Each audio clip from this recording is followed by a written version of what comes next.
Hola amigos, como siempre les envío un saludo a todos ustedes. Este video podcast estaba programado para presentarles algunas soluciones que personas, ciudadanos normales como usted y yo están ofreciendo al problema del plástico como elemento contaminante, como lo presenté en mi anterior video podcast. Debo decir que algunas personas que están ofreciendo soluciones con mucha inspiración, con mucho talento, con mucha imaginación, y que en el camino están generando verdaderos ingresos, amasando fortunas. Esto lo presentaré a ustedes en una próxima sesión. Hoy, y por el desarrollo que ha tenido el enfrentamiento entre Ucrania y la Rusia del señor Vladimir Putin, amerita que abra este paréntesis para ofrecerles una visión un poco más detallada de para dónde va el señor Putin. Mejor dicho, cuál es el destino de esta barbarie, de esta guerra, de este conflicto, según los planes, el pensamiento y los objetivos del señor Vladimir Putin. En realidad, a menos que este conflicto se extienda en algo más, como muchas veces lo he dicho, el tema del calentamiento global es el de mayor importancia en nuestros días. Eso sin duda alguna, el calentamiento global nos afecta a todos. En este video podcast le presento algunas de las respuestas y algunos comentarios con detalles a las más comunes preguntas que podemos hacer, como por ejemplo estas tres fundamentales preguntas que le presento. Número 1. ¿Quién gana la guerra? ¿Cuál de los dos países gana esta guerra? ¿Ucrania o Rusia? Pregunta número 2. ¿Cuándo y cómo termina la guerra entre Rusia y Ucrania? Estamos hoy en el día 64 de este conflicto. ¿Cuándo y cómo termina la guerra entre Rusia y Ucrania? Es una pregunta muy interesante. Pregunta 3. ¿Qué pasa después de la guerra? ¿Qué pasa después de que termine este conflicto? Ahora, antes de entrar en todos estos detalles, quiero comentar algo que es central en todo este drama que vivimos, en toda esta situación que verdaderamente nos trae enorme tristeza. En realidad, esta es una guerra entre Rusia y los Estados Unidos. Esta es la guerra que Vladimir Putin ha visto por años, muchos años. Sin embargo, y centrando nuestra atención al presente conflicto, necesito presentarles un antecedente que nos abre el camino para dilucidar, para entender o intentar contestar estas tres preguntas que les presento. Por favor, vea este mapa. Este mapa muestra lo que un día fue la URSS, la Unión de Repúblicas Sociales y Socialistas. Con la parte este de Europa y la parte norte de Asia, la URSS se convirtió en su momento en el país más grande del mundo, con una superficie de 22.402.400 kilómetros cuadrados. Al mismo tiempo, la URSS ocupó el tercer lugar en el mundo con una población de 293.047.571 habitantes, ciudadanos. Esto para junio de 1961. Y como puede usted ver, el total, la URSS estaba formada de las siguientes repúblicas socialistas soviéticas. Ese era el nombre que recibieron cada una de estas repúblicas. Tenemos obviamente encabezando la República Socialista Federativa Soviética de Rusia y después todas estas otras repúblicas satélites que formaron parte de lo que fue la Unión Soviética, la URSS. Enormes cantidades de gente, de ciudadanos, de diferentes etnicidades, con diferentes lenguajes, con diferentes religiones, con diferentes formas de vivir, con diferentes historias, con diferentes culturas. En realidad, la Unión Soviética no fue un país como lo puede ser los Estados Unidos o como puede ser Francia o Guatemala, como puede ser Argentina. Sencillamente era una enorme cantidad de diferentes etnicidades controladas por unos cuantos personas. En su momento la Unión Soviética fue un imperio, no necesariamente un país como los países de Latinoamérica o los países de Europa o los países de África. Así es de que la República Socialista Soviética de Ucrania formaba parte de la Unión Soviética de la URSS. Y como sabemos, en 1991 lo que fue la Unión Soviética se vino abajo y como consecuencia geopolítica hoy día tenemos, en comparación con el mapa anterior, este otro mapa de la región. Así es de que la pérdida que significó esta derrota socioeconómica y sociopolítica fue terrible. Tiempo después, Vladimir Putin expresó lo siguiente, imagínense usted esto. El señor Putin dijo que fue una desintegración de la Rusia histórica bajo el nombre de Unión Soviética. Nos convertimos en un país completamente diferente y lo que se había construido a lo largo de 1000 años se perdió en gran medida. Y dijo además que 25 millones de rusos en países recién independizados, de repente, de la noche a la mañana, se vieron aislados de Rusia, parte de lo que llamó una gran tragedia humanitaria. Esos pensamientos son, entre otras circunstancias, amigos, la base de sus muy personales intenciones de reunificar lo que un día fue la URSS, la Unión Soviética. Durante la era de la URSS, el señor Putin sirvió en la KGB, una organización de seguridad. Al colapso de la Unión Soviética, el señor Putin la calificó como la catástrofe geopolítica más grande del siglo XX. Pero sus nuevos comentarios muestran cómo lo vio específicamente. Esto lo vio como un revés para el poder ruso, para la madre Rusia. Como podemos ver en el mapa de lo que fue la URSS, Ucrania era una de las 15 repúblicas soviéticas. En el año pasado, en el 2021, el señor Putin publicó un extenso artículo que apareció en el sitio web del Kremlin y explicó que, según su visión, el vecino al sur de Rusia, esto es Ucrania, y su gente eran una parte integral de la historia y la cultura rusas. Kiev naturalmente rechaza esta visión como una versión de la historia políticamente motivada y demasiado simplificada. Pero esa es la visión de Vladimir Putin. Aun cuando la intención de reunificar lo que fuera la URSS no es una única circunstancia a través de la mentalidad de Vladimir Putin, es que se otorga él mismo el permiso de dar inicio a esta gigantesca barbarie en donde su ejército en general alcanza la repulsión a un nivel de maldad concebido solo por una mentalidad degenerada y un espíritu oscuro. Se han cometido y se están cometiendo atrocidades inimaginables e indescriptibles hoy mismo, mientras yo redacto y mientras hablo este video podcast, esto está sucediendo. Ahora, ¿quién gana la guerra entre Ucrania y Rusia? Bueno, no hemos definido qué significa para Ucrania ganar la guerra y tampoco hemos definido qué es ganar la guerra para Rusia. Me imagino que los dos ven esta definición completamente diferente. En general tenemos todos la idea de que cuando las actividades bélicas, los avances de los diferentes ejércitos y el lanzamiento de proyectiles cesan permanentemente, se ha llegado al final de la guerra. Es lo que la mayoría de nosotros pensamos. En cierta forma es correcto.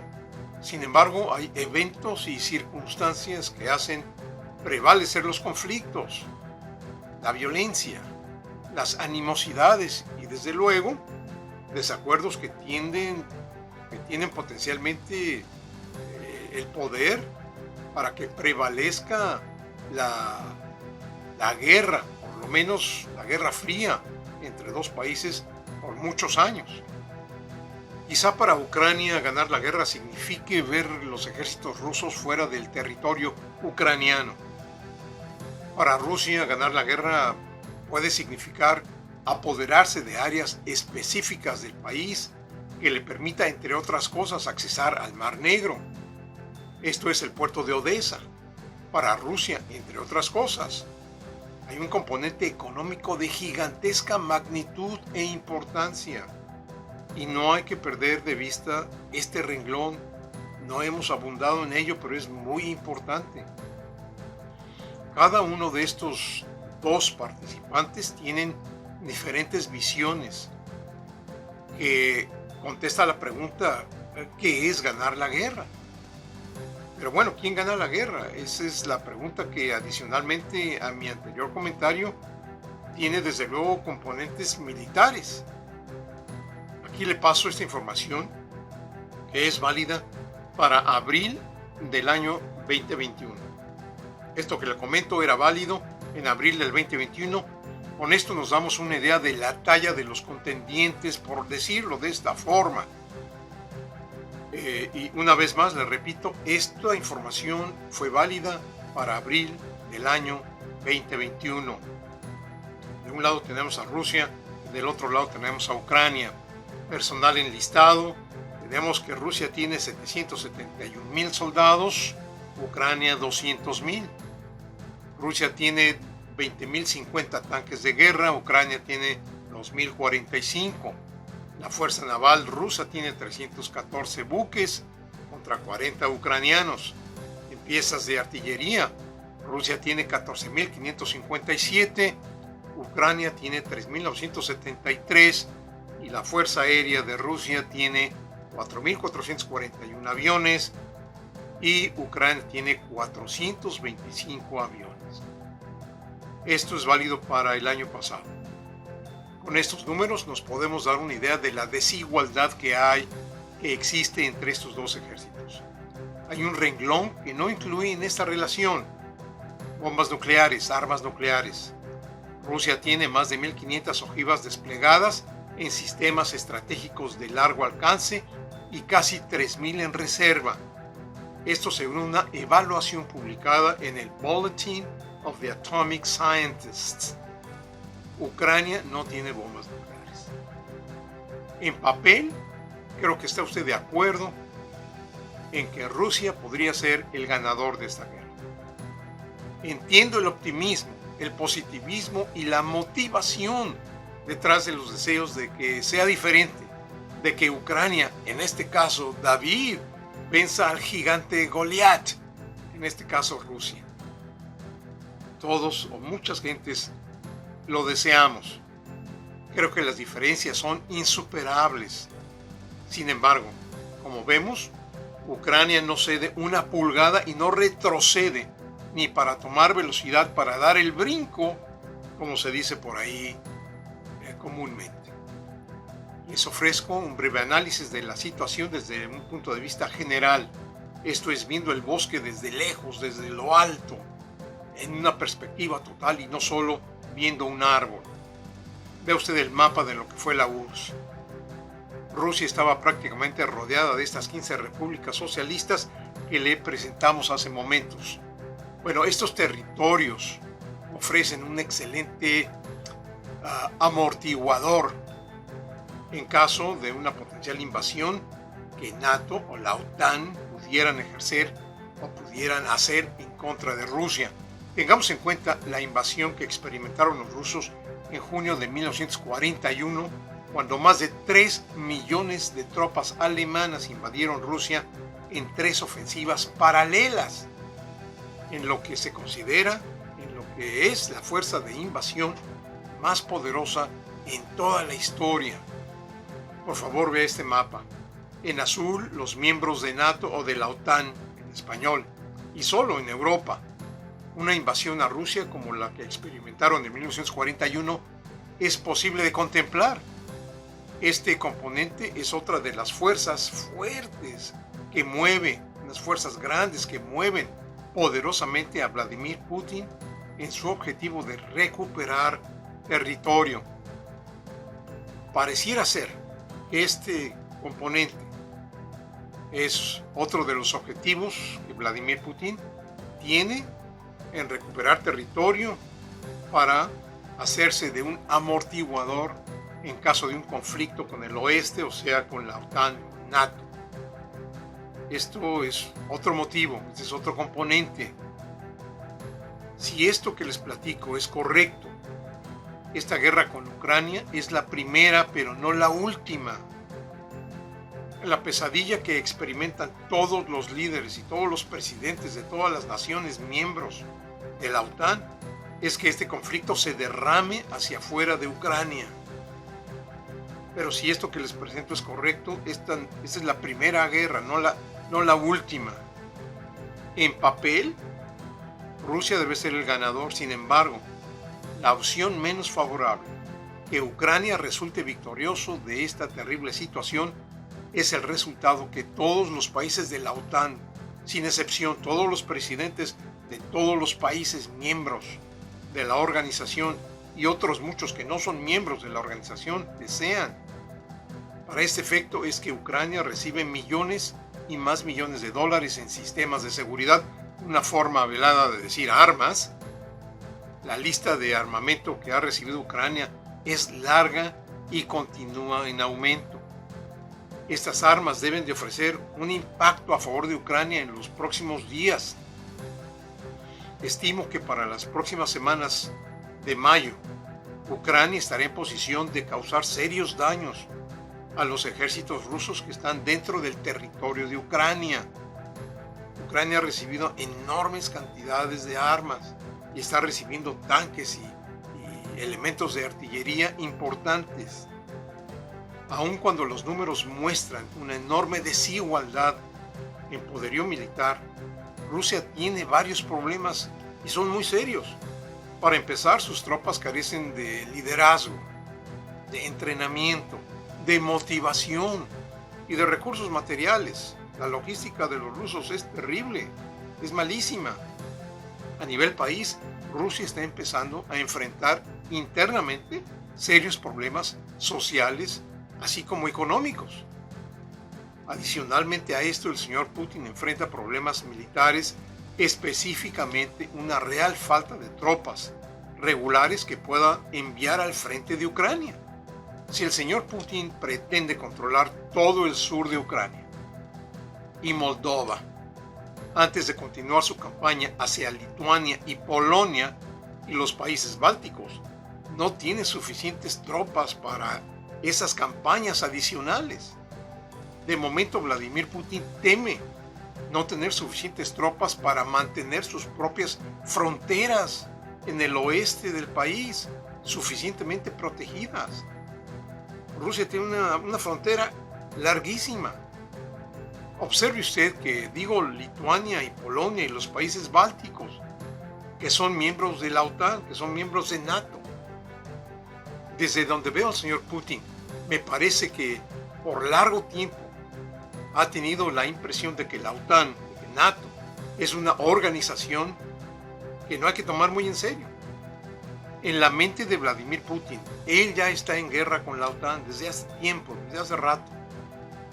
Esta es una guerra que en la mente de Vladimir Putin incluye a los Estados Unidos, como le mencioné hace rato. Pero volvamos a la pregunta, ¿quién gana la guerra? Después de todo esto que les comento, todos estos números que hemos visto, el ganador, según muchas gentes, debe ser Ucrania. Según muchos líderes de muchos países del mundo, el ganador debe ser Ucrania. Y digo debe ser porque, como le he comentado anteriormente, nos encontramos en las puertas de una batalla mundial entre la democracia y el totalitarismo. Ese es de base y hasta abajo, al final del día, de qué se trata. Aun cuando para Vladimir Putin su guerra ya es en contra de la OTAN, para los miembros de la OTAN, Vladimir Putin aún no atraviesa la frontera hacia ninguno de los países miembros. Y mientras continúe el conflicto de esta forma, ningún soldado estadounidense o inglés o alemán o francés cruzará hacia el interior de Ucrania. Por lo menos Es lo que nos informan los servicios noticiosos de los muchos países cubriendo el conflicto, incluyendo los servicios noticiosos de los Estados Unidos, y no tenemos forma de verificar, ni usted ni yo. Lo cual nos asegura que por parte de la OTAN no le ofrece motivos a Vladimir Putin para que escale el conflicto a niveles verdaderamente peligrosos. Y es por ese motivo que la OTAN está solamente apoyando con recursos militares a Ucrania en millones de dólares por día. Millones y más millones de dólares todos los días. Pero, por lo contrario, si el conflicto evoluciona hacia niveles poniendo directamente a la OTAN en contra de Rusia, todos perdemos, nadie gana. Y no hay mucho que decir al respecto en este video podcast. Abordaremos ese tema en otro momento. La segunda pregunta que planteamos: ¿cuándo y cómo termina la guerra entre Rusia y Ucrania? ¿Cuándo y cómo? Esta es una pregunta muy compleja, cuya respuesta es difícil de visualizar. Sin embargo, ve usted lo siguiente. Para los ucranianos, el conflicto se resuelve en las declaraciones que tanto el presidente Zelensky y todos los ciudadanos, todos los oficiales del ejército y los ciudadanos comunes ucranianos que han expresado sus opiniones públicamente al decir cosas como: combatimos para no tener un soldado ruso en nuestro territorio, ni tampoco vamos a ceder territorio ucraniano a Rusia. Más o menos por ahí va la respuesta. Estamos defendiendo nuestro país hasta el último hombre. Es lo que han dicho tanto el presidente como oficiales del ejército ucraniano y ciudadanos. Y por el otro lado, Vladimir Putin está de momento al 100% decidido a destruir Ucrania, alcanzar sus objetivos económicos y erradicar o someter a los ucranianos.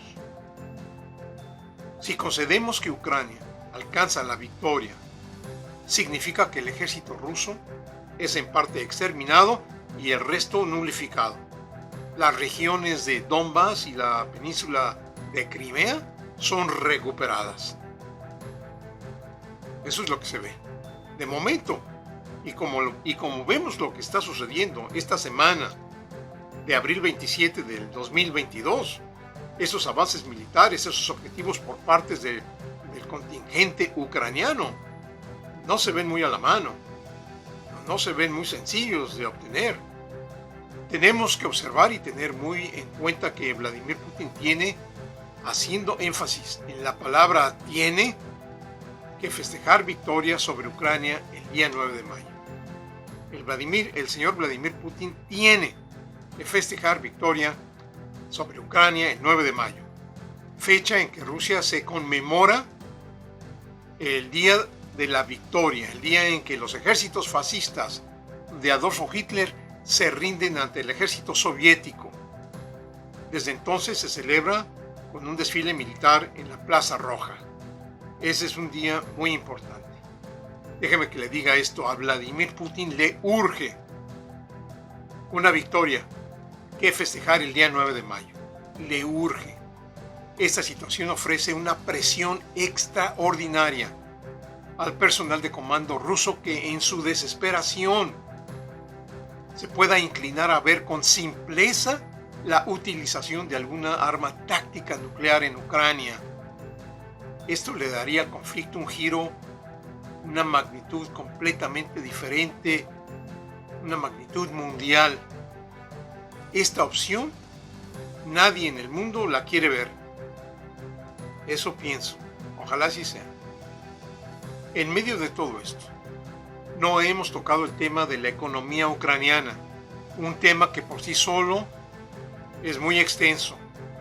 En su forma más simplificada, les comento que los ucranianos exportan al mundo en general, en términos generales, sin muchos detalles, exportan cereales, hierro, acero, grasas, aceites y otros productos terminados, animales o vegetales, exportan minerales, escoria y cenizas y maquinaria que ellos fabrican y equipo electrónico.